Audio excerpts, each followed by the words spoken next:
வணக்கம் மக்களே, சற்று முன் வெளியான மகிழ்ச்சி அறிவிப்பு. மூத்த குடிமக்களான இந்த 50 வயது மேற்பட்டவர்கள் யாராக இருந்தாலுமே அவங்களுக்கு டபுள் வருமானம் கொடுக்கக்கூடிய ஒரு செம்ம ஜாக்பாட்டான அறிவிப்பை பற்றி தான் இந்த வீடியோவில் நம்ம பார்க்க போகிறோம். ஃபர்ஸ்ட் டைம் இப்போ தான் நம்ம சேனலை பார்க்குறீங்க அப்படின்னா மறக்காமல் ஒரு லைக் பட்டனை தட்டி விட்டுருங்க.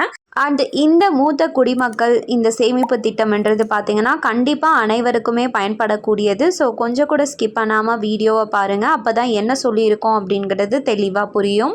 இந்த சேமிப்பு திட்டம், அதாவது மூத்த குடிமக்கள் ஓய்வூதிய திட்டம் அப்படிங்கிறது என்ன அப்படின்னா, நம்ம வாழ்நாள் முழுவதுமே கடினமாக உழைக்கிறோம்.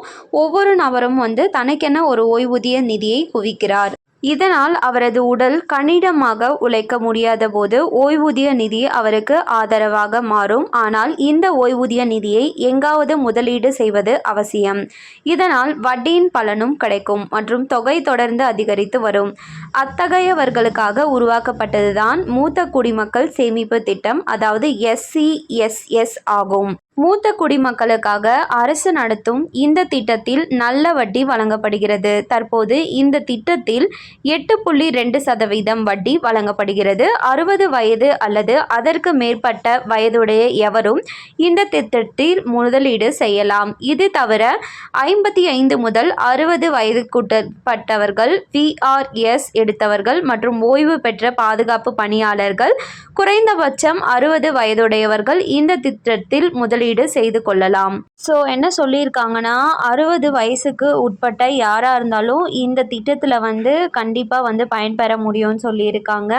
இதில் எவ்வளோலேருந்து எவ்வளோ வரையும் நம்ம முதலீடு செய்யலான்னு பார்த்தீங்கன்னா, இந்த SCSSனா சீனியர் சிட்டிசன் சேவிங் ஸ்கீம். இதில் முதலீடுன்னு 1000 ரூபாய் முதல் தொடங்கலாம் மற்றும் அதிகபட்சம் ரூபாய் 30 லட்சம் முதலீடு செய்து கொள்ளலாம். முன்னதாக அதிகபட்ச முதலீட்டு வரம்பு 15 லட்சமாக இருந்தது. கணக்கு தொடங்கிய நாளிலிருந்து 5 ஆண்டுகளுக்கு பிறகு டெபாசிட் செய்யப்பட்ட தொகை முதிர்ச்சி அடைகிறது. கணக்கு தொடங்கிய நாளிலிருந்து 5 ஆண்டுகளுக்கு பிறகு டெபாசிட் செய்யப்பட்ட தொகை முதிர்ச்சி அடைகிறது. காலாண்டு அடிப்படையில் டெபாசிட் செய்யப்பட்ட தொகைக்கு வட்டி வழங்கப்படுகிறது. இது தவிர மூத்த குடிமக்கள் சேமிப்பு திட்டத்திலும் வரி சலுகைகள் கிடைக்கும். ஸோ இப்போ பார்த்தீங்கன்னா 1 லட்சம் முதல் 15 லட்சம் வரையும் நீங்கள் முதலீடு செய்கிறீங்க அப்படின்னா உங்களுக்கு 5 ஆண்டுகள் கழித்து எவ்வளோ லாபம் கிடைக்கும் அப்படின்றத பார்த்துடலாம். நீங்கள் 1 லட்சமாக முதலீடு செய்கிறீங்க அப்படின்னா உங்களுக்கு முதிர்வு காலத்தில், அதாவது 5 வருஷம் கழித்து 1.41 லட்சம் அதாவது 1,41,000 ரூபா கிடைக்கும். அதே 2 லட்சம் முதலீடு செய்கிறீங்க அப்படின்னா 2,82,000, 3 லட்சம்னா 4,23,000, 4 லட்சம்னா 5,64,000 ரூபா கிடைக்கும். ஸோ நாம் முதலீடு செய்யக்கூடிய அந்த அமௌண்ட்டை வச்சு ஒவ்வொரு வருஷமும், அதாவது முதிர்வு காலத்தில் அதோட மதிப்பும் இன்க்ரீஸ் ஆகிட்டு போகுன்றாங்க. கண்டிப்பாக இந்த தகவல் உங்களுக்கு பயனுள்ளதாக இருக்கும்னு சொல்லி நம்புகிறோம். மேலும் இது போன்ற தகவலுக்கு மறக்காமல் நம்ம சேனலை சப்ஸ்கிரைப் பண்ணியிருக்கோங்க. பிடிச்சிருந்தா ஒரு லைக் பட்டனை தட்டி விட்டுருங்க. தேங்க்யூ ஃபார் வாட்சிங்.